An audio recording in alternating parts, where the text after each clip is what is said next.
to manage an effective classroom communication? Class communication effective means the matter communicated or the message communicated is understood by the receiver properly and in the way in which the sender expected it to be received by the listener. So the effective management means it should be correctly understood by the receiver. This is the effective management of classroom communication. So how should it be effective in a classroom? How to manage for an effective communication? This is, we have already read it, just we will go through fast. Clarity about what is to be communicated. This is one thing. Clarity about what is communicated. Communicator here is the teacher. Say, because it's regarding classroom communication, communicator is the teacher, sender is the teacher, and receiver is the student. So the teacher should be clear which he is going to communicate. So for what I am now communicating to you to be understood by you effectively, I should first have a clear picture of what I want to communicate to you. Then keep it precise. It should be brief. Then take artful pauses so that people can follow it and understand. See, we have to understand one thing. There is punctuation even in a speech, not just in writing. Even in a speech, there should be punctuation. Without a punctuation, if you go on reading a line without taking any gaps, it is very difficult to understand. And at times, it may lead to misunderstanding also. So take artful pauses. Then know your students. So the teacher should know the students well to understand the way in which they can be better communicated. So he has to know his students. He should be humorous. He should be humorous in the sense he should be able to engage the children in good moods. Then empathy. He should have an understanding, clear-cut understanding about the student, how he wants it to be communicated for his better understanding. Then promote equity. Promote equity. Equity means you have to consider all the students alike. Then let students ask questions. So when communication is to be effective, that means what the communicator is giving is to be understood precisely how it is expected to be understood. If the student gets any doubts, he can raise questions. So the student should be allowed to answer questions. And when the questions are clarified, the communication is more effective. Then encourage students' participation naturally. And then understand facial expressions of students. When you look at the faces, you can understand how he is feeling about the communications given by you, whether he is able to understand or whether he is able to pay any attention or interest to what is being communicated, etc. And depending upon that, you have to change the mode of your communication. So the next thing is ask questions. You have to ask questions to the students and engage them so that they are actively participating in the process of communication between the teacher and the student. Then motivate students. Always you should motivate students to properly understand what is being said by the teacher, and you have to make questions to motivate them and to draw them into the subject. Then plan classroom activity. How things should go in the classroom. It should be properly planned so that the interest of the candidates is gathered. Then do not tolerate bad behavior. Means you are to be empathetic towards the students, but when any student behaves very bad, obstructing or coming in the way of communication properly understood by the to be properly understood by the students, then you should not tolerate it and you should go for the measures of punishment. Then give students a choice.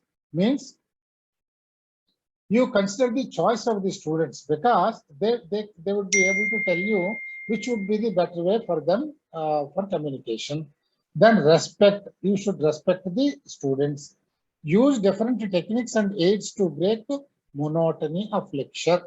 ఇక్కడ ఒక మొనోటనీ అదే పనిగా lecture చెప్తూ పోతూ ఉంటే bore కొడుతుంది కనుక to break that monotony of lecturing you have to use different techniques. Means question session or a discussion session or a demonstrative session or a screen sharing session, etc., etc. You can do that.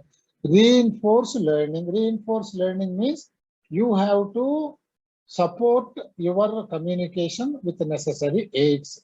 Then active listening.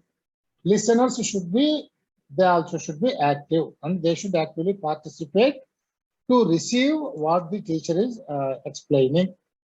Now, what are the types of listeners? There would be so many types of listeners. All listeners are not alike. One student can be more focused, one student can be less focused, one student can be more intelligent and receptive, one student may not be. So, because of these individual characteristics, there are different types of listeners. One is active listener and passive listener. Active listener means he would be participating in the teaching learning process. When the teacher says something, simply he would not remain to be a passive listener. అంటే వింటూ కూర్చోకోవడం కాదు, వింటున్న దాని మీద ఆలోచిస్తూ ఉంటాడు, doubts వస్తే questions అడుగుతూ ఉంటాడు. Means he is actively participating in this process of communication. So he is called an active listener. Who does not participate in the process and who simply keeps listening to whatever the teacher says and keeps silent, he is called a passive listener. Non-listener, this fellow will not listen anything what is being said by the teacher. He would be in his own world, in his thoughts or in his other diversions and all those things. Then evaluative listener. Evaluative listener is an intelligent listener. Means he listens what exactly he wants. And he pays interest to listen or to gather information from what is being communicated to him, in which he is interested. That's all. Where his focus is, he will evaluate and he will participate in listening only to that. Positive listener. Positive listener, he receives everything positively. Means he believes that there is some value in what is being communicated to him and he tries to identify the value attached to that, attached to the teaching. This is what is positive listener. Next, negative listener. Negative listener means he takes everything negative. He does not value what is being told to him. Then aggressive listener. Aggressive ambush means he is an aggressive fellow. If he does not like something, he does not go back to quarrel even with the teacher or to pick up a difference of opinion with the teacher. In that process, he behaves aggressively also. Then poor listener, who cannot listen properly. Poor listener, there can be so many varieties in this. Poor listener means he does not know how to listen. He does not know how to grasp what is being taught to him. This is his general caliber. Another poor listener is his listening capacity is not good. Hardware. Anjata, itla, there will be different types of poor listeners. Then pseudo-logical listeners, pseudo-intellectual or logical listeners. Pseudo means, ante ఏమిటంటే pseudo అంటే ఒక కపటమైనటువంటి intelligence. అంటే ఒక్కొక్కడు ఉన్నాడంటే ఒక్కొక్క student వాడు చాలా తెలివైన వాడి కింద పోజ్ చేద్దాం అనుకుంటుంటే వాడు నిజంగా తెలివైన వాడు కాదు. వాడిని సూడో ఇంటలెక్చువల్ అంటాం. వాడు అంటే తెలివైన వాడుగా కనిపించాలని షో చేసే తెలివి తక్కువ వాడు, తెలివి లేనివాడు. వీడు సూడో లిజన్ అంటే కపటంగా ఉండేవాడు అన్నమాట. వీడు ఇటువంటి వాళ్ళు ఉంటూ ఉంటారు. వాళ్ళు వచ్చినే తర్వాత సూపర్ఫిషియల్ లిసనర్. వాడు విన్నది అలా చెప్పేది వింటూ ఉంటాడు, పైన వింటూ ఉంటాడు, పోతూ ఉంటాడు. వీళ్ళు టైప్స్ ఆఫ్ లిసనర్స్ అన్నమాట. Then types of communication. This is an important point on which the questions can come in the examination. Types of communication. We know generally communication is between two agencies, two things. One is the sender and the other is the receiver. So how many types of communication will be there? So this communication depends upon the number of participants. Depending upon the number of participants, one is intrapersonal communication. As I said, communication is a thing which goes forever. Communication లేని సమయం ఉండదు. Communication లేదంటే మీ మనస్సు పడుకుంది అన్నమాట. మనస్సు పడుకుంటే అంతకంటే అదృష్టం ఇంకొకటి ఏమీ లేదు. మనస్సు ఎప్పుడు పడుకోదు. మనస్సు ఎప్పుడు పిచ్చి ఆలోచన చేస్తూనే ఉంటుంది అన్నమాట. అంచేత మీరు ఆలోచనలు చేస్తున్నారు అంటే మీలో మీరు మాట్లాడుకుంటున్నారు. You are communicating to yourself. This is what is called intrapersonal communication. అంటే a person speaking to himself means thinking about something. Then interpersonal dyadic communication. Interpersonal communication means communication between persons. Dyadic means between two persons, one-to-one discussion. This is one-to-one communication. This is interpersonal communication. Then intra-group multi-adic communication. Dyadic ante two annatle, multi-adic ante many అని అర్థం అన్నమాట. Intra-group communication means between two groups or an individual and a group. It's a communication with many people, with a group. Then this is intra-group communication means a communication within a group, within the members of one group, there would be communication from one to one. It is within a group. This is intra-group, like intrapersonal, within the person, intra-group, within the group. Then intergroup means group to group, between different groups, communication between different groups. Then organizational communication. Organizations, say there is a department, there is a finance department. So a communication between various levels or various officers and various workers, communication from one to the other within that organization or the institution or the department, etc. Then mass communication. Mass communication means a communication addressed to a large gathering, a large group of people. Mass means a large group of people. Media. Mass communication means media. Mass communication లో రకాలు ఉన్నాయి, మళ్ళీ అవి తర్వాత వస్తాయి మనకి. ముందు mass communication means addressing number of people, a big large groups, that is mass communication. It can be done through media, ఇది తర్వాత విషయం అది. So mass communication is addressing large groups. Public communication is addressing the entire public. అంటే ఒక difference మీకు ఇక్కడ for your understanding, registration point మంచిదే.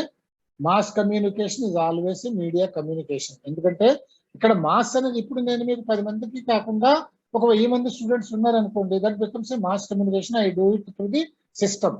అది పబ్లిక్ కమ్యూనికేషన్ అంటే ఏమిటంటే I communicate in a radio. I do not know how many listeners are there, how many receivers are there. నేను public communications మీద నేను రేడియోలో చెప్తాను. అది రేడియోలో కమ్యూనికేట్ చేస్తే ఎక్కడెక్కడ వాళ్ళు ఎంతమంది అయినా వినొచ్చు అన్నమాట. That is what is called public communication. Mass communication means a large gathering for a purpose. ఇది తర్వాత on the basis of direction of the flow. ఇవన్నీ కూడా ఏమిటి, నంబర్ ఆఫ్ పార్టిసిపెంట్స్ ని బట్టి చెప్పాం మనం. అంటే with in the person, with in 2 persons, between 2 persons, within a group, between different groups, and within a department, within an organization or an institution, and addressing the large group or addressing public in general. ఇవన్నీ కూడా number of participants పెరుగుతూ పోయారు అనమాట. తర్వాత on the basis of direction of flow. అంటే ఇక్కడ flow direction, communication అనేది flow of communication అంటాం. ఒకటి నుంచి ఒకటికి ప్రవహిస్తూ ఉంటుంది, క్యారీ ఫార్వర్డ్ అవుతూ ఉంటుంది. So on the basis of direction of flow, downward communication. Downward communication means మీరు ఒక ల్యాడర్, ఒక హైరార్కీ తీసుకున్నారంటే ఒక డిపార్ట్మెంట్ లో కానీ ఒక ఆర్గనైజేషన్ లో కానీ, డౌన్వర్డ్ కమ్యూనికేషన్ మీన్స్ పైవాడి నుంచి కిందవాడికి, బాస్ దగ్గర నుంచి వర్కర్కి, దీన్ని డౌన్వర్డ్ కమ్యూనికేషన్ అంటాం. Upward communication from the lower level to A higher level communication.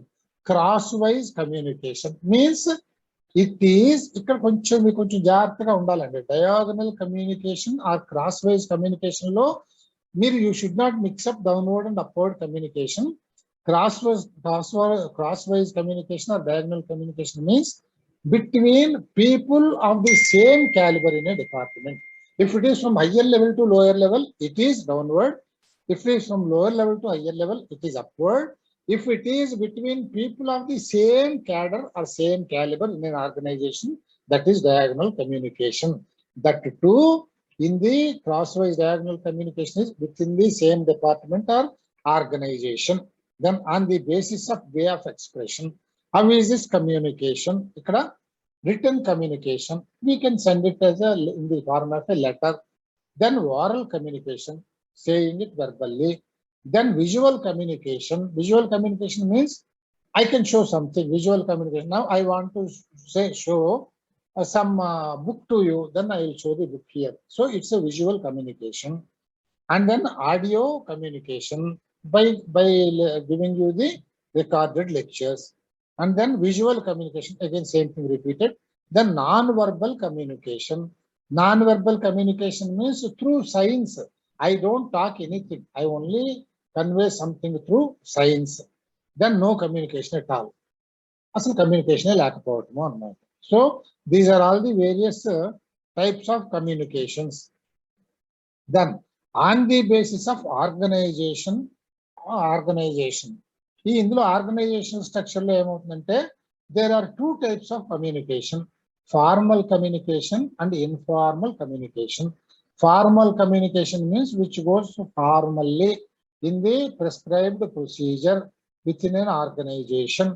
Informal communication means it's not formal, it's a casual communication wherever people happen to meet, say in get-togethers or in lunch rooms, etc., restrooms. Then also some communication goes.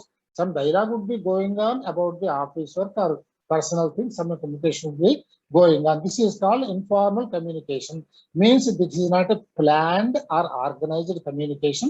It's a casual communication when it so happens that they come together. The other name for this is grapevine communication. Normally, this name is used in the examination questions. Grapevine communication means informal communication. Formal communication means a structured, formal, and prescribed methodical communication. Then this is on the basis of the organization structure. Then on the basis of objective mass societal communication. Here again, mass communication or societal communication means to a large group of people, communication to a large group of people. Here you want to address it to on a particular thing relating to a society or a particular mass in a society. So this is the objective. The objective is communicating something to them regarding their society. Then socializing communication. Socializing communication means now we want to get introduced to some people. We want to gather some information. We want to share some information. So we will socialize ourselves with other people. We will be communicating for simple socialization purpose. Then political communication. చెప్పేదే ఉంది, జరుగుతున్నదే ఇది రోజు మనకి ఇప్పుడు నడుస్తున్నదే అంతా political communication, ఓట్ల కలెక్షనే. So for the purpose of political communication they would be giving messages. మేము ఎంత పని చేసాము, వాడు ఎంత పని చెడగొట్టాడు, మేము ఎంత గొప్పగా చేసాం, మేము ఎంత ఫండ్స్ తీసుకొచ్చాం, చెప్తూ ఉంటుందా. This all regarding political issues. Then educational communication, classroom communication. Then business communication between business organizations and from business people to customers. These are called business communications.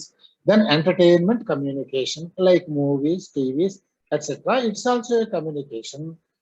News and views communication. This is regarding news and discussions about sharing the views on various issues in a media.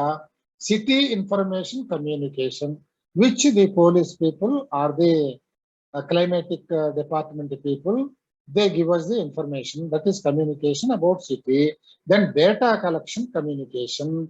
If we are involved in any particular work or gathering some data or information, we will be communicating. It can be a questionnaire or a mail or an interview or whatever. This is called data collection communication. Then on the basis of environment of the firm, external communication and internal communication. This is what I said. Cross-sectional or diagonal communication is in ముందర slide లో నేను చెప్పాను. That is within the same organization అయితే అని చెప్పాను. So same organisation లో ఉండేదాన్ని internal communication అంటాం. External communication means between different organizations. If there is a communication within the finance department of government, that is internal communication. If it happens between the same level of people, it is the cross-sectional communication or diagonal communication. If this communication goes between, say, revenue department and police department, or revenue department and finance department, between different departments or organizations, that is called an external communication. Means a communication to an organization or an institution from another institution or organization. Then on the basis of modes of mediation, ఇక్కడ చూడండి, modes of mediation of human communication is one. అంటే sending a word or sending a message or sending a letter with a persons involve అయ్యేటటువంటి మనం human communication లేదు నోట్తో నేను చెప్పడం, ఇది human communication. ఇంకొకటి మీడియేటెడ్ కమ్యూనికేషన్. మీడియేటెడ్ ఇందాక మీరు అన్నారు కదా, అది మీడియేటెడ్ కమ్యూనికేషన్ అంటే through communication through media. Media can be anything. It can be internet, or it can be a TV, or it can be a radio. Ivanni mediated communication. Then another is verbal communication. Verbal communication, in verbal communication, words are used to communicate by the communicator. Verbal communication can either be written or oral. The written, ఇక్కడ verbal అని అంటే అర్థం ఏమిటంటే text అని ఉద్దేశం అన్నమాట. Text can be said or sent in written. The written communication is formal and less flexible. Natural గా ఇప్పుడు మనం చెప్పుకోవడం ఎందుకు చెప్తామండి, మనం ఇప్పుడు చెప్పిందంతా నేను రాయాలి అని అంటే ఎంత స్పేస్ పడుతుంది, అంత టైం పడుతుందండి. సో ఆల్వేస్ మీకు written communication is formal and less flexible. You cannot say much in a written communication. Whereas in oral communication, you can send a very detailed message, and apart from that, with your speaking skills and all that, and with your communication skills, you can impress the other person also. That advantage is also there. That flexibility is there for the verbal communication. For written communication, the receiver does not know the mood or the skill of the communicator. But in verbal communication, you have that advantage. Oral communication is most effective when the sender has good speaking skills and the listener had good listening skills. Then non-verbal communication. In non-verbal communication, words are not used by the communicator to convey messages. అంటే non-verbal communication means కళ్ళెర్ర చేయడం అంటాం చూడండి. మనమే కోపడము, తిట్టము, కళ్ళెర్ర చేస్తే చాలు, అమ్మో వీడు అని తిడుతున్నాడు అని మనకు అర్థమైపోతుంది. This is what is called non-verbal communication. లేదు, బీ కేర్ఫుల్ అన్న మాట అన్నాం, ఇలా అన్నాను అనుకోండి, అది కూడా non-verbal communication. ఇదన్నమాట. అంటే దిస్ గోస్ టు యాటిట్యూడ్స్. అంటే ఇప్పుడు ఎదరవాడు non-verbal communication, మీరు నాకు ఏదో చెప్తున్నారు, వీడి చెప్పేదేమిటి నేను వినేదేమిటి అని అనాలనుకోండి, సింప్లీ ఐ ఇగ్నోర్, నేను ఏదో మిమ్మల్ని పట్టించుకున్నట్టుగా నేను ఉంటాను. It's a communication. That means I'm not valuing what you are trying to communicate to me అని అర్థం అనమాట. ఇది యాటిట్యూడ్ అంటాం దీన్ని. అలాగే యాక్షన్స్ అంటాం, ఇట్లా అంటాం అనమాట. ఇంకా చాలే, ఇవన్నీ కూడా మాటలు లేకుండా యాక్షన్స్ చూపించడము. Appearances etcetera are used in communication for conveying messages. Example body language, kinetics, distance, proxemics. ఈ ప్రాక్సిమిక్స్ అంటే ఏమిటో మళ్ళీ మనం చూద్దాము. తర్వాత voice, paralanguage, touch, haptics అంటే by touch, giving the communication by touch. ఇక్కడ ఒక ఇంపార్టెంట్ పాయింట్ ఈ రెడ్ లో టైప్ చేశాను చూడండి. ఇది ఇంపార్టెంట్. చాలా పరీక్షల్లో ఎప్పుడు ఇస్తూ ఉంటాడు. మేము వెళ్ళినప్పుడు కూడా వచ్చింది క్వశ్చన్. అంటే ఇప్పుడు నేను మీకు ఒకటి కమ్యూనికేట్ చేస్తున్నాను, నేను ఒకటి చెబుతూ, ఒకటి అంటే వెర్బల్ గా చెబుతూ, నోటితో చెప్తూ, ఇంకొకటి చెబుతున్న దాన్ని నేను సిగ్నల్ గా కూడా చెప్తున్నాను నేను. అంచేత ఇక్కడ వెర్బల్, నాన్ వెర్బల్ రెండు కమ్యూనికేషన్స్ పెడుతున్నాయి. మీరందరూ రండి అంటాను, మీరందరూ రండి అంటాను. అంటే నేను నోటితో ఏం చెప్తున్నాను, మీరందరూ రండి అంటున్నాను నేను. మనం చూపించేది ఏం చూపిస్తున్నాం, ఇది రండి అని అర్థమా కాదు, పండి అని. నోటితో మీరందరూ రండి అంటున్నాం, చేతితో మీరందరూ పండి అని చూపిస్తున్నాను. ఇది ముఖ్యంగానండి, మనం ఈ వెస్టర్న్ కంట్రీస్ లో చాలా clear cut non verbal signals ఉంటాయి వాళ్ళకి. మన దగ్గర మీకు గుర్తుందో లేదో, అవునా అంటే అంటాం, ఇలా అంటాం మనం. తలకాయ చూడండి నాది, కొంచెం నా మొహం కూడా చూడండి. అంటే కమ్యూనికేషన్ చెప్పాలంటే మొహం చూపించడం అవసరం అవుతుంది. అవును అంటే మనం ఇలా ఊపుతాం, కాదు అంటే ఇలా ఊపుతాం. ఇప్పుడు మీరు ఇది వెస్టర్న్ కంట్రీస్కి వెళ్ళారనుకోండి, వాళ్ళు ఎంత క్లియర్ కట్ కమ్యూనికేషన్స్ అంటే వాళ్ళకి దీనికి తేడా లేదు. అవునా అంటే అవునండి అంటాం మనం. వాళ్ళు ఇలా అంటే అది వాళ్ళకి నో అని లెక్క, దీని కింద లెక్క వాళ్ళకి. వాళ్ళు అవును అంటే ఇలా అనాలి. ఇది అవును అని అర్థం, ఇది నో అని అర్థం. మనకి ఇది నో అని అర్థం, ఇది అవును అని అర్థం. మనకి ఈ అవును వాళ్ళకి నో కింద లెక్క అన్నమాట. అంచేత ఇక్కడ ఏమవుతుందంటే, ఏమంటే నన్ను రమ్మంటారా అంటే రండి అన్నాం అనుకో, వాళ్ళ ఉద్దేశం ఏంటి, ఇది రావద్దు అని అర్థం. నోటితో రండి అంటున్నాం మనం. ఇప్పుడు వాడు దేన్ని నమ్మాలి, వాడు ఏం అర్థం చేసుకోవాలి, వాట్ షుడ్ బి ప్రిఫర్డ్ అన్నప్పుడు, ఈ రెండు కాంట్రడిక్టరీగా ఉన్నప్పుడు, తేడాగా ఉన్నప్పుడు నాన్ వెర్బల్ కమ్యూనికేషన్ నే అందరూ నమ్ముతారు. వెర్బల్ కమ్యూనికేషన్ లో తప్పు ఉండొచ్చును కానీ నాన్ వెర్బల్ కమ్యూనికేషన్స్ లో, యాక్షన్స్ లో తప్పు ఉండదు అనేది ఒక ట్రెడిషన్, మామూలు సైకలాజికల్, అది ఒక ట్రెడిషన్ అన్నమాట. అంచేత verbal and non verbal communications are contradictory, people believe in non verbal communication. ఇది మొన్న మా క్వశ్చన్ వచ్చింది, నేను బాగానే చదువుకెళ్ళాను కనుక నేను రాశాను, కరెక్ట్ ఆన్సర్ రాశాను నేను. ఇది చాలా ఇంపార్టెంట్ పాయింట్, ఎక్కువ సార్లు ఇస్తూ ఉంటాడు అన్నమాట. తర్వాత అప్వర్డ్ కమ్యూనికేషన్, ఇందాక మనం చదువుకున్నదే మళ్ళీ ఇప్పుడు చూపిస్తున్నాము అన్నిని. Upward communication means information flow from lower hierarchy levels to upper hierarchy levels, workers నుంచి బాస్ కి. డౌన్వర్డ్ కమ్యూనికేషన్ అదర్వైజ్, పై నుంచి క్రిందకి. హారిజాంటల్ కమ్యూనికేషన్ చూడండి ఇది, it is communication between people who work in the same hierarchy. అంటే horizontal communication అంటే ఒకే హియరార్కీలో, అంటే ఒకే లెవెల్లో ఉండే వాళ్ళ మధ్యన. డయాగనల్ కమ్యూనికేషన్, ఇక్కడ it is the communication between different structures of a business firm. అంటే ఒకటే ఆర్గనైజేషన్ లో కానీ ఒక ఆర్గనైజేషన్ లో డిఫరెంట్ యూనిట్స్ లో, between different units diagonal. Horizontal అంటే ఒకటే యూనిట్ లో between people working in the same unit, ఇది అనమాట హారిజాంటల్ కమ్యూనికేషన్, డయాగనల్ కమ్యూనికేషన్. ఇవన్నీ కూడా మ్యాచింగ్ల కింద ఇస్తారండి మనకి పరీక్షలో క్వశ్చన్. తర్వాత ఇంట్రాపర్సనల్, ఇది మనం చెప్పుకున్నాము. Sender of the message and receiver are the same individuals, నీతో నువ్వే మాట్లాడుకోవటము. Interpersonal, there is sharing of information among people. This can be formal, informal, or even verbal, non-verbal communication. This occurs in 3 stages. Interpersonal అంటే between persons, different persons. ఈ communication నేను చెప్తానండి, it can be formal or non formal. మనం ఒక organization లో, ఒక office లో ఎక్కడైనా ఉన్నాం అనుకోండి, ఒకటి ఫార్మల్ గానే పంపించుకోవాలి మనం ఇన్ఫర్మేషన్, ఖచ్చితంగా ఫార్మల్ గానే కమ్యూనికేషన్స్ ఇవ్వాలి, ఆన్ రికార్డ్ ఉండాలి కనుక. ఇది ఫార్మల్. ఇన్ఫార్మల్ అంటే క్యాజువల్ గా పక్కన తిరిగి ఏమైనా ఇక్కడ ఏం చేద్దాం ఇలా ఉంది అని మాట్లాడుకోవడం, దట్స్ అన్ ఇన్ఫార్మల్ కమ్యూనికేషన్. ఇంకొకటి verbal and non verbal communication, ఇది ఆల్రెడీ మనం చూసాము. చెప్పడము, మాటలు లేకుండా యాక్షన్స్ తో చెప్పడము. ఇది 3 స్టేజెస్ లో ఉంటుందండి, బిట్వీన్ డిఫరెంట్ పర్సన్స్ అనేది 3 స్టేజీలు చెప్పారు ఇవి. ఇది ఏమిటంటే మొదటి దాన్ని ఫ్యాటిక్ స్టేజ్, రెండోది పర్సనల్ స్టేజ్, మూడోది ఇంటిమేట్ స్టేజ్ అనేది చెప్పారు. ఎందుకంటే కమ్యూనికేషన్ అనేది జరగడానికి the relation between people is very very important. అంటే ఇప్పుడు కమ్యూనికేషన్, ఇప్పుడు నేను మా ఆవిడతో మాట్లాడుతున్న కమ్యూనికేషనే, నేను నా స్టూడెంట్ తో మాట్లాడుతున్న కమ్యూనికేషనే. కానీ నా స్టూడెంట్ తో మాట్లాడేది, మా ఆవిడతో మాట్లాడేది ఒకలా ఉండవు కదా. సో దీన్ని బట్టి కూడా కమ్యూనికేషన్ డిపెండ్ అవుతుంది. ఫ్యాటిక్ స్టేజ్ అంటే ఏమిటంటే ఇక్కడ ఇంట్రొడక్షన్ చేసుకోవడం, ఒక కొత్త వాడితో, మనకు అంతకు ముందు పరిచయం లేని వాడితో ఒక కొత్త ముఖంతో మాట్లాడేటప్పుడు దాన్ని ఫ్యాటిక్ స్టేజ్ ఆఫ్ కమ్యూనికేషన్ అంటాం. Just I'm so and so, నేను ఈ పలానా పని చేస్తున్నాను, యువర్ సో అండ్ సో, మీకు ఏ ఫీల్డ్ లో ఇంట్రెస్ట్, ఇట్లా ఏదో పైన మాట్లాడుకోవటము, ఇది ఫ్యాటిక్ స్టేజ్ అనమాట. రెండోది ఏమిటి, personal stage. The discussion proceeds more personally. అంటే ఏమిటంటే ఇప్పుడు మనం చదువుకుంటున్నాము, we come a little closer కదా, అంచేది ఇక్కడ పర్సనల్ గా ఉంటుంది. సార్ నాకు ఎక్కువ మార్కులు 75% స్కోర్ చేయాలంటే ఏం చేయాలి అని మీరు అడుగుతారు, నేను మాట్లాడతాను, ఇలా చేయండి, ఈ బుక్ చదవండి, ఈ పేపర్ చదవండి, ఇట్లా నేను చెప్తూ ఉంటాను అన్నమాట.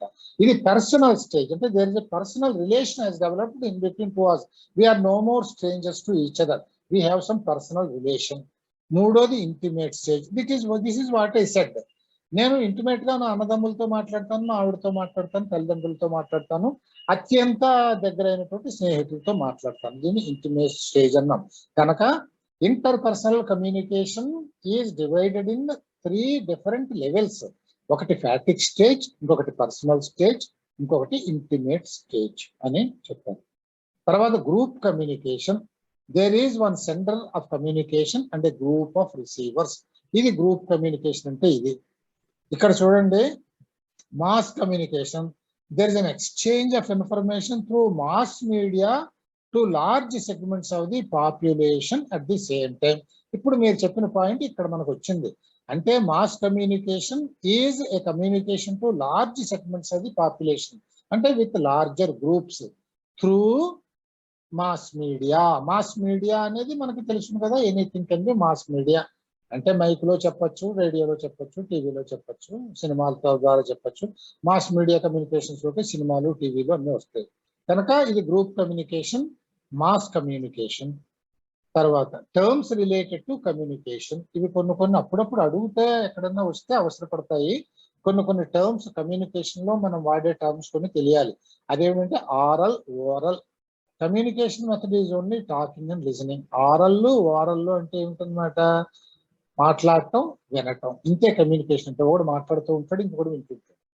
ఇంకోటి ఏమిటి ఆడిటరీ వెర్బల్ అంటే ఏమిటనమాట ఇక్కడ the development of spoken language through listening only అంటే వినడం ద్వారానే కేవలం ఆడిటరీ ద్వారానే ఇక్కడ మనం కమ్యూనికేషన్ చేసుకోవటం. తర్వాత బ్యాబ్లింగ్ అంటే influence first use of speech sounds అంటే పిల్లలు కొత్తగా మాటలు నేర్చుకునేటప్పుడు చిన్న చిన్న మాటలు చెప్తూ ఉంటారు కదా, కొంచెం తప్పుగా మాట్లాడుతూ ఉంటారు కదా, అది బ్యాబ్లింగ్ అని అంటాం దాన్ని. బ్యాబ్లింగ్ మీన్స్ చంటి పిల్లలు మొట్టమొదలు నేర్చుకునే మాటలు ఎలా ఉంటాయో దాన్ని బ్యాబ్లింగ్ అని అంటాం.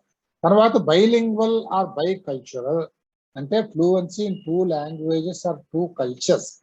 2 లాంగ్వేజెస్ అని అంటే మనం ఇప్పుడు ఇంగ్లీషు తెలుగు ఫ్లూయెంట్ గా హాయిగా మాట్లాడగలం కదా, so I'm bilingual. By cultural అంటే ఏమిటంటే 2 డిఫరెంట్ స్లాంగ్స్ లో ఒకే భాష అయినా కానీ ఒక చోట ఒకలా ఉంటుంది, ఇంక తెలంగాణలో ఒకలా మాట్లాడతారు, ఆంధ్రాలో ఒకలా మాట్లాడతారు, రాయలసీమలో మాట్లాడతారు. That is the local culture. So ఈ రకరకాల కల్చర్స్ లో ఆయా స్లాంగ్స్ ని పట్టుకొని లేదు వాళ్ళ పద్ధతుల్ని పట్టుకొని మాట్లాడటము, ఇది బైకల్చరల్. దెన్ కాగ్నిటివ్ అంటే ఏమిటి? ఇట్ రిలేట్స్ టు బ్రెయిన్ అంటే మనం జాగ్రత్తగా ఆలోచించటం, గుర్తు పెట్టుకోవటం, చెప్పిన దాని మీద ఆలోచించడం, గుర్తు పెట్టుకోవటం. కాగ్నిటివ్ కమ్యూనికేషన్ అంటే నేను కమ్యూనికేట్ చేసే విషయం మీలో ఒక ఆలోచనని రేకెత్తిస్తుంది, అది మీరు జాగ్రత్తగా అర్థం చేసుకుని గుర్తుపెట్టుకుంటారు. Then communication verbal and non verbal. Verbal means through text can be written or oral, and non-verbal without any text it is only through signs, actions, attitudes, etc. Then cued speech అంటే ఏమిటంటే మనం కొన్ని అర్థం చేయటానికి మనం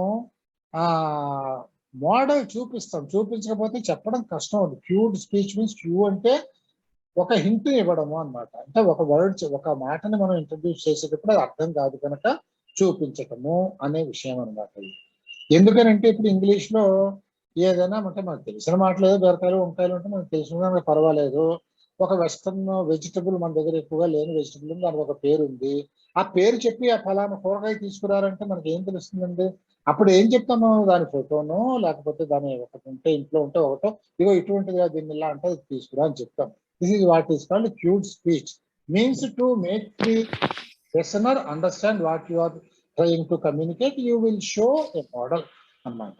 తర్వాత finger spelling అంటే ఏమిటంటే ఇక్కడ ఆల్ఫాబెట్స్ ని కూడా మనకి to spell out using a visual manual form of English alphabet to spell out words. ఒక్కసారి మ్యూట్ చేస్తాను.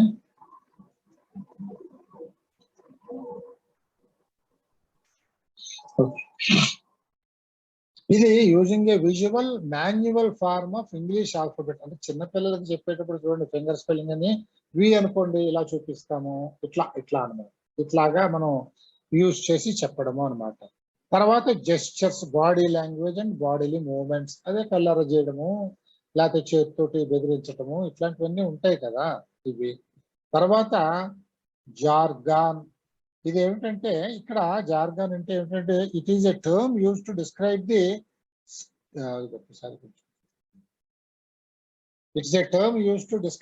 Stage of language development of children whose sentences are not much understandable. అంటే jargon అంటే జిగ్ జాగ్ అన్నట్టుగా అనుకోవచ్చు మనం. Jargon అంటే పిల్లలు ఒక సెంటెన్స్ ఫారం చేసేటప్పుడు కొత్తగా మాటలు నేర్చుకున్న పిల్లలు మొట్టమొదలు వాక్యాలు మొదలు పెట్టడం వచ్చినప్పుడు ఏమిటంటే మనకి అర్థం కాదు, వాళ్ళు పాపం ర్యాండమ్ గా ఇటు మాట్లాడతారు. దీన్ని జార్గాన్ కమ్యూనికేషన్ అంటాం. వాడు ఏదో చెప్పాలనుకుంటాడు, మనకు అర్థం కాదు. ఇది కమ్యూనికేషన్ లో కొన్ని టర్మ్స్ మనం తెలుసుకుంటున్నాము అన్నమాట. ఇంకా కొన్ని ఇంపార్టెంట్ ఫీచర్స్ అన్నమాట ఇవి ఏమిటంటే నాయిస్ ఆర్ ఇంటర్ఫరెన్స్ అని అంటాం. అంటే noise is anything that interferes with the communication process between speaker and an audience. It is also called interference. The message is misinterpreted by noise. There are 2 types of noises. ఇది చెప్దాం. ముందు noise or interference అంటే ఇప్పుడు నేను ఏం చెప్పాను, నేను మీకు పాఠం చెప్తున్నాను, ఎవరిదో ఒకళ్ళది మ్యూట్ లో లేకుండా ఓపెన్ ఉంది, నాకు డిస్టర్బెన్స్ వస్తుంది, దానివల్ల మనకి ఏమి ఇబ్బందులు వస్తాయి? ఆ డిస్టర్బెన్స్ వల్ల నేను డిస్ట్రాక్ట్ అవుతాను, నా ఫ్లూయెన్సీ ఆఫ్ స్పీచ్ తగ్గిపోతుంది, నా కాన్సన్ట్రేషన్ ఆన్ ది సబ్జెక్ట్ పోతుంది, నా స్కిల్ ఆఫ్ కమ్యూనికేషన్ తగ్గిపోతుంది. అలాగే వినే వాళ్ళని కూడా డిస్ట్రాక్ట్ చేస్తుంది, నేను చెప్పేది వాళ్ళు ప్రాపర్ గా రిసీవ్ చేసుకోలేరు. This is what is called noise or interference. నాకు అనవసరంగా నేను చెప్పే దారిలో అడ్డం రావటము అన్నమాట. ఇది రెండు రకాలుగా జరగచ్చును.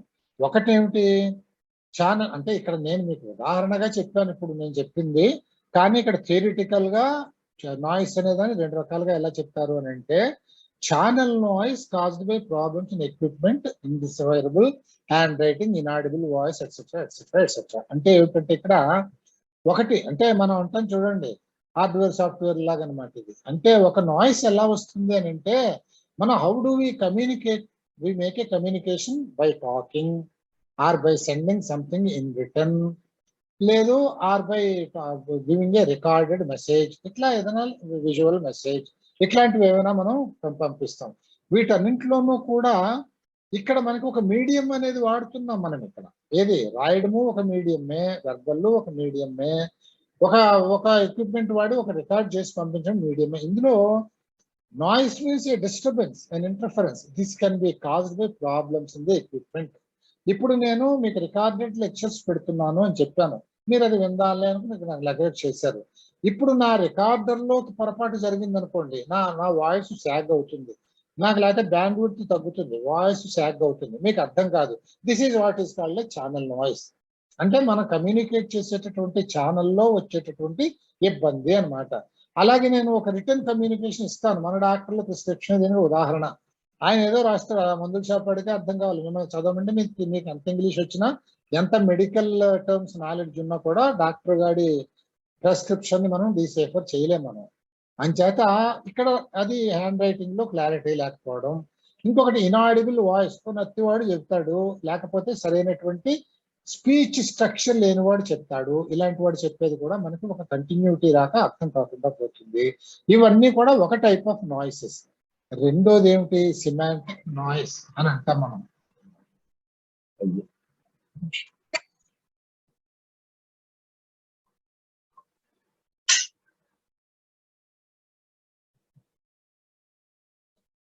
సిమాంటిక్ నాయిస్, సిమాంటిక్ అంటే ఏమిటంటే relating to the words and meanings అని అర్థం సిమాంటిక్స్ అంటే.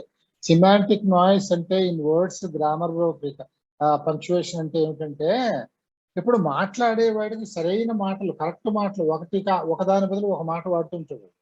దానివల్ల మనకు అర్థంలో ఎందుకంటే నాకు ఒకప్పుడు ఒక ఆఫీస్లో ఒక అతను ఉండేవాడు, మనం మామూలుగా ఒక నికృష్టమైన విషయం ఉండే అనాలనుకోండి, అంటే మనం అది పనికిమాలిన విషయం, యూస్లెస్ విషయం అని మనం నికృష్టము అని అంటాం. ఉత్కృష్టము అంటే దానికి ఆపోజిట్. కానీ అతను ఎప్పుడు నచ్చని విషయానికి అది ఉత్కృష్టం అండి అనేవాడు. వాడి ఉద్దేశంలో ఉత్కృష్టం అంటే మనం అనుకునే నికృష్టము అనమాట. అంచేత ఇట్లా ఎర్రర్స్ ఇన్ వర్డ్స్, వాడికి ఒక అండర్స్టాండింగ్ తో వాడు పోతూ ఉంటాడు. తర్వాత గ్రామరు, ఇది ముఖ్యంగా మనం ఇప్పుడు సంస్కృతం మాట్లాడటం మొదలు పెట్టాం అనుకోండి, మనం మొదలు పెడితే గ్రామర్ లో చాలా తప్పులు వస్తాయి. ఎందుకంటే గ్రామర్ లో వీ కెనాట్ బి పర్ఫెక్ట్, ఎందుకంటే మనకి సాంస్క్రిట్ స్పోకెన్ ఎన్వైరన్మెంట్ ఉండదు కనుక గ్రామాటికల్ మిస్టేక్స్ ఉంటాయి, ఉండటం తప్పు కాదు కానీ ఉంటాయని. అంచేత కాకపోతే ఓ పండితులైన వాడు మన గ్రామరు ఆపోజిట్ మీనింగ్ ఏదైనా ఇచ్చిందంటే మాత్రం మమ్మలుగుతుంది. గ్రామర్ తెలియక. Then punctuation, hang him not leave him, మనం చిన్నప్పటి నుంచి వింటున్నదే కదా అది, hang him not leave him. ఆ కామా పట్టుకొచ్చి నాటికి ఉతల పక్కన పెడితే hang him not leave him అని వృత్తి చెయ్యండి, విడిచిపెట్టద్దు అని. ఇంకొకటి ఏంటి, వాడిని వృత్తి చేయొద్దు, విడిచిపెట్టండి అని. ఈ రెండు ఒక comma makes the difference. So దీన్ని మనం సిమాంటిక్ నాయిస్ అంటాం. అంటే this is the discrepancy caused by the problems in use of language or punctuation. ఇది అనమాట. కనుక ఒకటి ఛానల్ నాయిస్, ఒకటి సిమాంటిక్ నాయిస్. ఇంకొకటి ఏమిటి, feedback. Feedbacks makes communication two-way. Feedbacks makes communication two-way. By feedback, it can be inferred if the message was well received. Feedback can be positive or negative. When we focus on another person's strength and appreciate it, that is a positive feedback. Negative feedback is to highlight what is wrong and how to correct it. ఇది మనకి feedback గురించి పెద్దగా మనం చెప్పుకోవాల్సిన అవసరం లేదు, మీకు అందరికీ తెలిసిందే. అది ఫీడ్బ్యాక్ అని అంటే ఏమిటంటే, మనకి మామూలుగా ఫీడ్బ్యాక్ వల్ల ఏం తెలుస్తుంది, నేను మీకు ఒక పని చెప్పాను, ఫీడ్బ్యాక్ అంటే మీరు దానికి ఎలా రియాక్ట్ అయ్యారు అనేది మీ ఫీడ్బ్యాక్. మీరు రియాక్ట్ అయ్యేదాన్ని బట్టి చూస్తే నాకు ఏమర్థమవుతుంది, నేను చెప్పింది మీకు అర్థమైందా లేదా అనే విషయం నాకు అర్థమవుతుంది. ఇది అనమాట. అంటే ఫీడ్బ్యాక్ వల్ల ఏమవుతుందంటే నా కమ్యూనికేషన్ ఎఫెక్టివ్ గా ఉన్నదా లేదా అనేది నాకు అర్థమవుతుంది. ఈ ఫీడ్బ్యాక్ లో పాజిటివ్ ఫీడ్బ్యాక్, నెగిటివ్ ఫీడ్బ్యాక్ అని ఉంటాయి. పాజిటివ్ ఫీడ్బ్యాక్ అని అంటే ఓకే, మన కమ్యూనికేషన్ బాగుంది అని మనకు అర్థం కావడం, ఎదరవాడు మనం చెప్పిన ప్రకారం కరెక్ట్ గా యాక్ట్ చేయడము. నెగిటివ్ ఫీడ్బ్యాక్ అంటే ఏమిటనమాట, మన ఫీడ్బ్యాక్ సరిగ్గా లేకపోతే ఎదరవాడు ఇది నాకు అర్థం కాలేదండి, ఇందులో ఇదేంటో ఇందులో కన్ఫ్యూజింగ్ గా ఉంది అని మన మీద చెప్తాడు అన్నమాట. మన దాంట్లో డిఫికల్టీస్ చెప్తాడు. అది నెగిటివ్ ఫీడ్బ్యాక్ అని అంటాం మనం. సో ఫీడ్బ్యాక్ ఫీడ్బ్యాక్ వల్ల అడ్వాంటేజ్ ఏమిటంటే the effectiveness of our communication can be understood by the feedback. ఆ feedback can be positive or negative, అంటే that may prove you to be a good communicator or not. ఇదన్నమాట. తర్వాత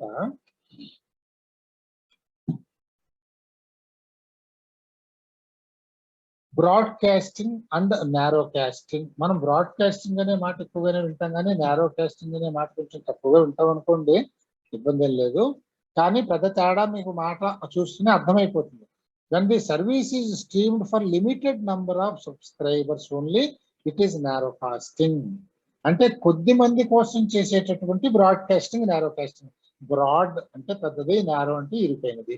ఇరుకైనది అంటే మీ communication కొద్ది మందికే అనుకున్నప్పుడు, లేదు the service you are rendering is only to a few people అంటే that becomes a narrowcasting. అంటే దీనికి ఎగ్జాంపుల్ ఏం చెప్పారు అని అంటే DTH TV programmes. TV programmes అంటే మీరు సబ్స్క్రైబ్ చేస్తేనే చూడగలరు. మీరు రేడియో ఉందనుకోండి, మీరు సబ్స్క్రైబ్ చేయక్కలే, పబ్లిక్ అందరూ కనుక వినొచ్చు, దాన్ని ఫ్రీగా వినొచ్చు, మీకు అది ఎవడైనా వినొచ్చును. అంచేత అది ఏమవుతుందంటే బ్రాడ్కాస్టింగ్ అంటాం. అందుకే రేడియోలో వచ్చేది broadcast. Casting means communicating broad to a wider section, communicating to a wider section. మీరు సబ్స్క్రిప్షన్ అనేది లేకపోతే ఎవడైనా వినొచ్చు, విన్నారా లేదా వేరే విషయం, వినడానికి స్కోప్ అయితే ఉంది. This is broadcasting. అది ఎగ్జాంపుల్ రేడియో. నారో కాస్టింగ్ అంటే టీవీ, లేకపోతే డైరెక్ట్ హోమ్, ఇవన్నీ ఉన్నాయి కదా, టాటా స్కై, ఇవన్నీ నారో కాస్టింగ్. అంటే వాడికి డబ్బులు కట్టిన వాడికి మాత్రమే వాడి బ్రాడ్కాస్ట్ వస్తుంది అన్నమాట, వాడి కాస్టింగ్ వస్తుంది అన్నమాట. తర్వాత ఇది ఒకటి ఎక్కువగా పరీక్షల్లో అడిగేటటువంటిది, సింక్రోనస్ అండ్ అసింక్రోనస్ కమ్యూనికేషన్ అని అంటాం అనమాట. అంటే సింక్రోనస్ అండ్ అసింక్రోనస్ కమ్యూనికేషన్ అంటే ఏంటంటే, మనం కమ్యూనికేషన్ చేసేటప్పుడు మనం కమ్యూనికేషన్ చేసేది రియల్ టైంలో పెడుతూ ఉంటే, ఇప్పుడు నేను మీతో ఇక్కడ మాట్లాడుతున్నాను, ఇంటర్నెట్ లో మాట్లాడుతున్నాను, నేను మాట్లాడుతున్నట్లుగా మీరు వింటున్నారు, అదే మూమెంట్ లో మీరు వినేస్తున్నారు. దీన్ని సింక్రోనస్ కమ్యూనికేషన్ అని అంటాం. Synchronous communication means A communication occurring in real time. నేను చెప్పినట్లుగా మీరు గ్రహించేస్తున్నారు, ఇది సింక్రోనస్ కమ్యూనికేషన్. అసింక్రోనస్ కమ్యూనికేషన్ అంటే ఏమిటంటే, నేను మీకు మెయిల్ పంపించాను, ఒక స్టడీ మెటీరియల్ మెయిల్ పంపించాను అని చెప్పాను. నేను మెయిల్ ఎప్పుడు పంపిస్తే మీరు ఎప్పుడు చూస్తారు, మీరు క్లాస్ అయిపోయిన తర్వాత ఓపెన్ చేసి చూస్తారు. పైగా మీకు మెయిల్ రావడానికి టైం పడుతుంది కదా, అదంత సులభం వెంటనే నేను ఇలా అనగానే విన్నట్టుగా ఉండదు కదా అది. So there is a time lap between communication given and communication received. దీన్ని అసింక్రోనస్ కమ్యూనికేషన్ అని అంటాం. అంటే ఇక్కడ స్ట్రీమింగ్ ఈజ్ విత్ డిలే అనమాట.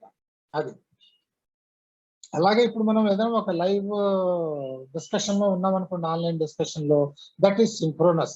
అసింక్రోనస్ అంటే ఏమిటి, నేను మీకు ఒక ఎస్ఎంఎస్ ఇస్తాను, మీరు తర్వాత దాన్ని చూస్తారు, మీరు నాకు ఒక రిప్లై ఇస్తారు, ఇది అసింక్రోనస్. ఇట్లా అన్నమాట. తర్వాత సర్వేలెన్స్ అంటే మీకు ఐడియా ఉంది కదా.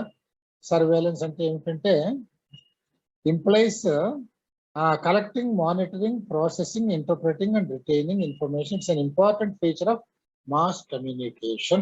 అంటే మాస్ కమ్యూనికేషన్ చేసేటప్పుడు సర్వేలెన్స్ అంటే ఏమిటంటే, what is going on, everything is recorded, అంతా కూడా ఆ ఇన్ఫర్మేషన్ అంతా కూడా జాగ్రత్త పెడతారు. ఈ సర్వేలెన్స్ ఉండబట్టే ఏదైనా కానీ ఎక్కడైనా ద్రోహాలు, దేశ ద్రోహాలు, మతళ్ళు గుట్టళ్ళు జరిగినప్పుడు అందుకనే వాళ్ళ సెల్ ఫోన్ తీసుకొని ఆ కంపెనీకి వెళ్ళి అక్కడ రికార్డ్ అయినటువంటివన్నీ తీసుకుంటారు. So there is always a surveillance on all the actions of the people. This surveillance is very important in mass communication, especially because we're not personally introduce to each and every one of the mass. అంచేత అక్కడ అది అవసరం అవుతుంది surveillance అనేది. అది కూడా ఒక communication. తర్వాత సిమియోటిక్స్ అంటే సెమియోటిక్స్ అంటే ఏంటంటే signs are interpreted in different languages. అంటే మనం నేను ఇప్పుడే చెప్పాను కదా, ఎస్ నో వ్యవహారం చెప్పాను కదా, అట్లాగనమాట. ఒక చోట ఒక సైన్కి ఒక అర్థం వస్తే ఇంకొక చోట ఆ సైన్కి వేరే అర్థం రావచ్చును. అంటే ఇక్కడ ఏమిటనమాట, ఈ సెమియోటిక్స్ అనే బ్రాంచ్ ఆఫ్ స్టడీలో ఏ సైన్స్ ఎక్కడ ఏ అర్థాన్ని క్యారీ చేస్తాయి అనేవి చెప్తాయి అన్నమాట. నెక్స్ట్ ఏమిటంటే కైనెసిక్స్ ఆర్ కైనెస్థెటిక్స్ అని చెప్పాను. These are relating to the bodily features. అంటే body language, eye contact, gestures, etc. are effective in communication of our emotions and support our words. This is non-verbal communication. మనం verbal communication, non verbal communication అనేది చూసాం. మనం verbal communication ఉంటే మనం మాట్లాడి కానీ వ్రాసి కానీ చూపించేటటువంటి వెర్బల్ కమ్యూనికేషన్ అయితే, దాన్ని కూడా ఇప్పుడు నేను చెప్పేటప్పుడు చేతిలో ఆడిస్తూ ఉంటాను నేను. ఇదంతా non verbal communication. So verbal and non verbal communications go together, రెండు కలిపేసి పెడుతూ ఉంటాయి అనమాట. కైనెసిక్స్ అంటే ఇది అనమాట. అంటే ఏమిటనమాట, విత్ అవర్ బాడీలీ మూవ్మెంట్స్, అంటే with our body language or నా కళ్ళుతో కానీ, లేదు వీటితో నా జెస్చర్స్ తో కానీ నేను విసుక్కుంటున్నానా, నాకు ఎప్పుడు డిస్టర్బెన్స్ వస్తుంది, విసుక్కుంటాను, ఆ మొహం చూస్తే మీకు అర్థమవుతుంది అది. అంచేత ఇటువంటివన్నీ కూడా ఇవన్నీ non verbal communications. These things also are communicated. ఇది కూడా ఒక type of communication. Then proxemics, ఇందాక నేను చెప్పాను ప్రాక్సిమిక్స్ అనే మాట వచ్చింది, అది తర్వాత చదువుతాము అని చెప్పాను నేను. సో ఇక్కడ ప్రాక్సిమిక్స్ అంటే ప్రాక్సిమిటీ అంటే ఏమిటి, ఒక మధ్యన రెండు విషయాల మధ్య ఉండేటువంటి దూరం, ఇద్దరు మనుషుల మధ్య ఉండేటువంటి దూరం. ప్రాక్సిమిటీ అంటే వానికి దగ్గరలో అని అర్థం, అంతే కదా. ఇది నియర్ ప్రాక్సిమిటీ అంటాం. కనుక ఎక్కడ where is your centre for distance education, it is in the near proximity of the Sanskrit academy, దీని పక్కలోనే ఉంది అని అర్థం. ఇట్లా ఇది ప్రాక్సిమిక్స్. సో ఈ డిస్టెన్స్ ని డిఫైన్ చేశారు. ఏది దేని ప్రాక్సిమిటీని ఏమంటారు, ఎంత దూరంలో ఉంటే ఏమంటారు అనేది ఇక్కడ చెప్పారు అన్నమాట. ఇది ఈ ప్రాక్సిమిక్స్ అనేటటువంటి మాటని ఎడ్వర్డ్ హాల్ అనే ఆయన దాన్ని ఇంట్రడ్యూస్ చేశాడు. ఇది కూడా ఇంపార్టెంట్ నుండి పేర్లు ఇస్తారు. Edward Hall is the person who coined this word called proxemics. అంటే కమ్యూనికేషన్ లో ఇద్దరు, ఒక రిసీవరు ఒక సెండరు మధ్య ఉండేటటువంటి దూరాన్ని బట్టి ఒక్కొక్క పేర్లు ఉన్నాయి. ఆ దూరానికి పేర్లు పెట్టారు. అవి ఎలా పెట్టారు అంటే, it is the study of use of space between two persons. Intimate space అంటే 1.5 feet అంటే 18 inches. అంటే మన ఇద్దరం ఎదుర్కొన్నా, నేను శంకర్ గారు ఎదుర్కొండా కూర్చొని మాట్లాడుతుంటే, మేమిద్దరం ఒక 18 అంగుళాల కంటే తక్కువ దూరంలో ఉండి మాట్లాడుకుంటూ ఉంటే మేము we're located in intimate space అని అంటాం. అంత దగ్గరగా ఎవరు వస్తారండి, అడుగు దూరంలో నిలబడి ఎవరు మాట్లాడుకుంటారు? చాలా క్లోజ్ పీపుల్, ఫ్యామిలీ మెంబర్స్ అయితేనే మాట్లాడుకుంటాం. So that is what is called intimate space, 18 inches. ఇది ఇంపార్టెంట్ అండి. ఇవన్నీ మీకు మ్యాచింగ్ల కింద వచ్చే అవకాశం ఉంటుంది. తర్వాత పర్సనల్ స్పేస్. పర్సనల్ స్పేస్ అంటే ఏంటంటే 18 inches to 4 feet. ఇది సాధారణంగా it happens between friends. Personal space అంటే 1.5 foot దాటి, అంటే ఇంటిమేట్ స్పేస్ కంటే కొంచెం దూరంగా 4 అడుగుల వరకు. తర్వాత సోషల్ స్పేస్, 4 అడుగుల నుంచి 10 అడుగుల దూరంలో మధ్యలో ఉండి మాట్లాడుకుంటే సోషల్ స్పేస్ అని అంటాం. అంటే నేను మీకు 10 మందికి చెప్తున్నాను, క్లాస్ రూమ్ లో చెప్తున్నాను అనుకోండి, మీకు నాకు మధ్యలో 5-6 అడుగుల దూరం ఉంటుంది. This is the social space. 10 అడుగులు దాటితే that is called public space. These terminology ఈ సబ్జెక్ట్ ని ప్రాక్సిమిక్స్ అని పేరు పెట్టాడు ఎడ్వర్డ్ హాల్ అనే ఆయన. ఇది ఒకసారి బాగానే గుర్తు పెట్టుకోండి. Intimate space is less than 18 inches. తర్వాత personal space is 18 inches to 4 feet. Social space is 4 feet to 10 feet. And public space is beyond 10 feet. తర్వాత ఇక్కడ ఈ హాలో ఎఫెక్ట్ అనేది ఒకటి మనం చెప్తున్నాం. It deals with how we assign personality traits just by considering physical characteristics of people. అంటే personality అంటే ఏమిటండి? పర్సనాలిటీ అంటే అర్థం మనం అందరూ ఫిజిక్ అనుకుంటారు. ఫిజిక్ వేరు, పర్సనాలిటీ వేరు. Personality includes some values. Physique అంటే పొడుగు, ఎత్తు, వెయిట్ ఇవే మాత్రమే వస్తాయి. అంతే తప్ప పర్సనాలిటీ అనగానే it involves values. Of the person, ఒక జడ్జిమెంటల్ గా ఉంటుంది పర్సనాలిటీ అనేటటువంటిది. ఇక్కడ ఏం చెప్తున్నాడు అనమాట, పర్సనాలిటీ ట్రైట్స్ ని మనిషి ఫిజికల్ క్యారెక్టర్స్ ని బట్టి, అంటే ఏమిటి, ఒకడు కొంచెం బక్కపలచగా కనిపించాడు అనుకోండి, వాడు వాడు బలహీనుడురా అనటం, బలంగా కనిపిస్తే బలవంతుడురా, ఎత్తుగా ఉంటే బలవంతుడురా అనటం. ఒకడు కొంచెం డల్గా కనిపిస్తాడు అనుకోండి, వీడు మందబుద్ధిరాయుడు, తెలివైన వాడు కాదురా అనటం. లేదు ఒకడు మంచి యాక్టివ్ గా చచ్చలాడుతూ ఉంటాడు అనుకోండి, వీడు చాలా యాక్టివ్ పిల్ల, ఇంటెలిజెంట్ పిల్లలా ఉన్నాడు అని అనుకోవడం ఒకటి. ఇవన్నీ దీన్ని హాలో ఎఫెక్ట్ అని అంటారు. Halo effect means assessing the personality of a person with reference to his physical appearance. ఇదన్నమాట, ఇది హాలో ఎఫెక్ట్ అని అంటారు. నేను ఇక్కడికి స్టార్ట్ చేస్తాను. ఓకేనండి. నమస్తే sir, good night. Good night, sir. Good night అండి.